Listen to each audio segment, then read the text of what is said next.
بالله من الشيطان الرجيم. تلك الرسل ضلالهم على آثار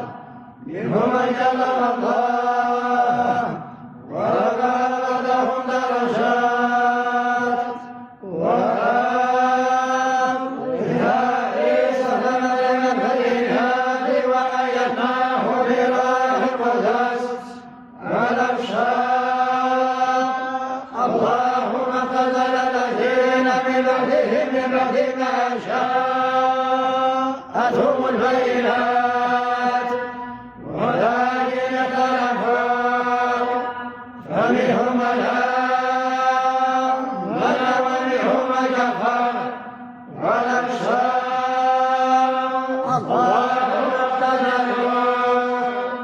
ولكن الله يفعل ما يريد. يا أيها الذين آمنوا أنفقوا مما رزقناكم من قبل أن يأتي يوم لا بيع فيه ولا خلة ولا شفاعة والكافرون هم الظالمون. الله لا إله إلا هو الحي القيوم لا تأخذه سنة ولا نوم له ما في السماوات وما في الأرض. من الذي يشفع عنده إلا بإذنه يعلم ما بين أيديهم وما خلفهم ولا يحيطون بشيء من علمه إلا بما شاء. وسع كرسيه السماوات والأرض ولا يؤوده حفظهما وهو العلي العظيم. لا إكراه في الدين قد تبين الرشد من الغي فمن يكفر بالطاغوت ويؤمن بالله فقد استمسك بالعروة الوثقى لا انفصام لها والله سميع عليم. الله ولي الذين آمنوا يخرجهم من الظلمات إلى النور والذين كفروا أولياؤهم الطاغوت يخرجونهم من النور إلى الظلمات أولئك أصحاب النار هم فيها خالدون. ألم تر إلى الذي حاج إبراهيم في ربه آتاه الله الملك إذ قال إبراهيم ربي الذي يحيي ويميت قال أنا أحيي وأميت قال إبراهيم فإن الله يأتي بالشمس من المشرق فأت بها من المغرب فبهت الذي كفر والله لا يهدي القوم الظالمين. أفالذي مر على قرية وهي خاوية على عروشها قال أنى يحيي هذه الله بعد موتها فأماته الله 100 عام ثم بعثه قال كم لبثت قال لبثت يوما بعد يوم قال فلبثت 100 عام وانظر إلى طعامك وشرابك لم يتسنه وانظر إلى حمارك وإلى شأنك واللباس وانظر إلى عظامك فننشرها ثم نكسوها لحما فلما تبين له قال أعلم أن الله على كل شيء قدير. وإذ قال إبراهيم رب أرني تحيي الموتى قال ولم تؤمن قال بلى ولكن ليطمئن قلبي قال فخذ الأربعة من الطيب فصهن إليك ثم اجعل كل شفل منهن جزءا ثم ادعوهن يأتينك سعيا واعلم أن الله عزيز حكيم نزل الذين ينفقون أموالهم في سبيل الله كمثل حبة نبتت سبع سنابل في كل سنبلة 100 حبة والله يضاعف لمن يشاء والله واسع عليم الذين ينفقون أموالهم في سبيل الله ثم لا يتبعون ما أنفقوا منا ولا لهم أجرهم عند ربهم ولا خوف عليهم ولا هم يحزنون قال المعروف والمغفرة خير من صدقة يتبعها أذى والله غني حليم يا أيها الذين آمنوا لا تبطلوا صدقاتكم بمن ولدان كالذي ينفق ماله رئاء الناس ولا يؤمن بالله واليوم الآخر فمثلها كمثل صفوان عليه تراب فأصابه وابل فتركه صلدا لا يقدرون على شيء بما كسبوا والله لا يهدي القوم الكافرين ومثل الذين ينفقون أموالهم ابتغاء مرضات الله وتثبيتا من أنفسهم كمثل جنة في ربوة أصابها وابل فآتت لها ضعفين فإن لم يصبها وابل فطل والله بما تعملون بصير أيود أحدكم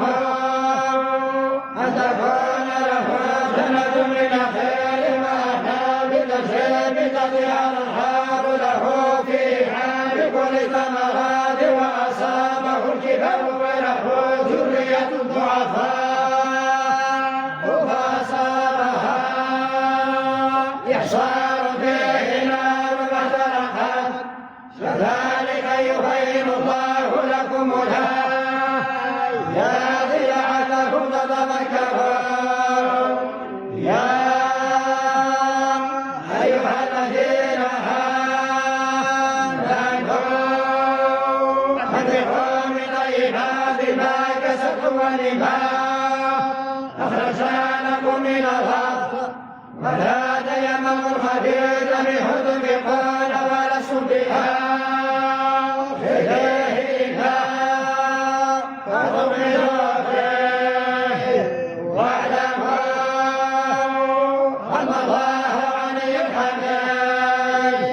الشيطان يعدكم الفقر ويأمركم بالفحشاء والله يعدكم مغفرة منه ورضوان والله واسع عليم يؤتي الحكمة من يشاء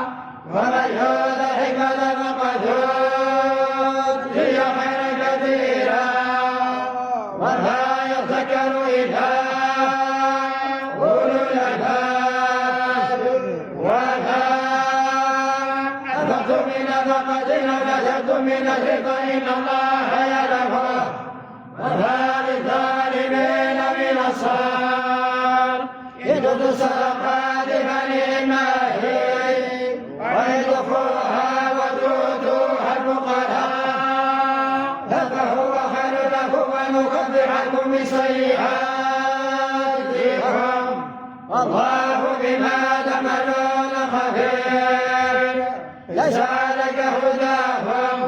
ولكن الله يهدي من يشاء وما تنفقون خيرا لأنفسكم وما تنفقون إلا ابتغاء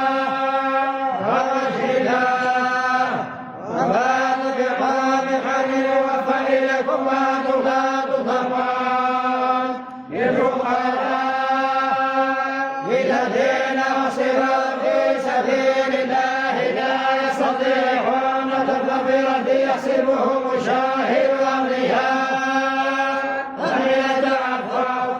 تعرفهم بسيماهم لا يسألون الناس إلحافا وما بقوم خلف إلا الله به عليم الذين ينفقون أموالهم بالليل والنهار سرا وعلانية لهم أجرهم عند ربهم ولا خوف عليهم ولا هم يحزنون الذين يأكلون الربا لا يقومون إلا كما يقوم الذي يتخبطه الشيطان من المس ذلك بأنهم قالوا إنما البيع مثل الربا وأحل الله البيع وحرم الربا فمن شاءه موعظة من ربه فذهب له ما سلف وأمره إلى الله ومن عاد فأولئك أصحاب النار هم فيها خالدون يمحق الله الربا ويربي الصدقات والله لا يحب كل كفار أثيم إن الذين آمنوا وعملوا الصالحات وأقاموا الصلاة وآتوا الزكاة لهم أجرهم عند ربهم ولا خوف عليهم ولا هم يحزنون يا أيها الذين آمنوا اتقوا الله وذروا ما بقي من الربا إن مؤمنين فإن تفعلوا فاجروا بحق من الله ورسوله وإن تطلقوا سوء أموالكم لا تظلمون ولا تظلمون وإن كان ذو عسرة فنظرة إلى ميسورة وأن تصدقوا خير لكم إن كنتم تعلمون واتقوا يوما ترجعون فيه إلى الله ثم توفى كل نفس ما كسبت وهم لا يظلمون يا أيها الذين آمنوا إذا تداينتم بدين إلى أجل مسمى مكتوبا وليكن بينكم كاتب بالعدل ولا يأب كاتب أن يكتب كما علمه الله فليكتب والذي يأتي عليه الحق وليتق الله ربه ولا يبخس منه شيئا فإن كان الذي عليه الحق سفيها أو ضعيفا لا يستطيع أن يمله فليمل وليه بالعدل واستشهدوا شهيدين من رجالكم فإن لم يكونا رجلين فرجل وامرأتان ممن ترضون من الشهداء أن تصل إحداهما فتذكر إحداهما الأخرى ولا يأبى الشهداء إذا ما دعوا ولا يستطيعون أن يكفوا صغيرا كبيرا إلى أجله ذلكم هو أحسن إلى الله وأقرب للشهادة وأدنى ألا ترتابون إلا أن تكون رجال عادلة تديرونها بينكم فليس عليكم جناح ألا تكتبوها وأشهدوا إذا تبايعتم ولا يضار كاتب ولا شهيد وإن فلا فإنه مساق بكم واتقوا الله ويعلمكم الله والله بكل شيء عليم وإن كنتم على سفر ولم تجدوا كاتبا فرهان مقبوضة فإن من بعضكم فليؤدي الذي تؤمن أمانته ولا تقي الله ربه وذلكم الشهادة وذلكها فإنه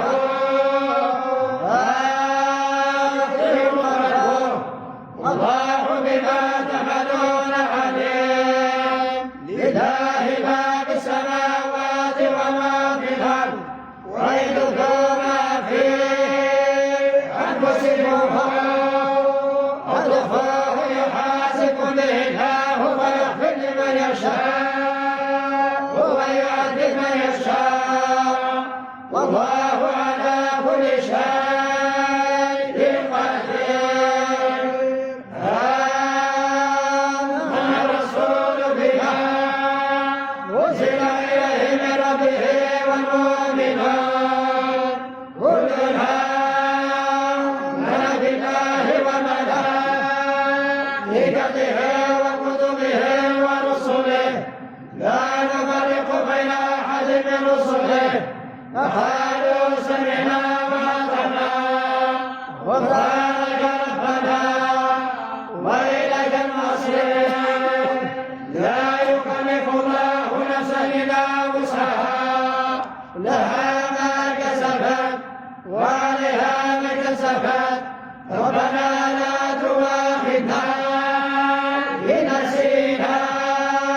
أو أخطأنا ربنا ولا تحمل علينا إصرا كما حملته على الذين من قبلنا ربنا ولا تحملنا ما لا طاقة لنا به واعف عنا واغفر لنا وارحمنا أنت مولانا وانصرنا على القوم الكافرين. بسم الله الرحمن الرحيم. ألف لام ميم. الله لا إله إلا هو الحي القيوم نزل عليك الكتاب بالحق مصدقا لما بين يديه وأنزل التوراة والإنجيل من قبل هدى للناس وأنزل الفرقان إن الذين كفروا بآيات الله لهم عذاب شديد والله عزيز ذو انتقام. إن الله لا يخفى عليه شيء في الأرض ولا في السماء هو الذي يصوركم في الأرحام كيف يشاء لا إله إلا هو العزيز الحكيم. هو الذي أنزل عليك كتابا منه آيات محكمات هن أم الكتاب وأخر متشابهات فأما الذين في قلوبهم زيغ فيتبعون ما تشابه منه ابتغاء الفتنة وابتغاء تأويله وما يعلم تأويله إلا الله والراسخون في العلم يقولون آمنا به كل من عند ربنا وما يذكر إلا أولو الألباب. ربنا لا تزغ قلوبنا بعد إذ هديتنا وهب لنا من لدنك رحمة إنك أنت الوهاب. ربنا إنك جامع الناس ليوم لا ريب فيه إن الله لا يخلف الميعاد. إن الذين كفروا لن تغني عنهم أموالهم ولا أولادهم من الله شيئا وأولئك هم وقود النار كآل فرعون والذين من قبلهم كذبوا بآياتنا فأخذهم الله بذنوبهم والله شديد العقاب. قل الذين كفروا ستغرقون وتحشرون إلى جهنم وبئس المهاد. قد كان لكم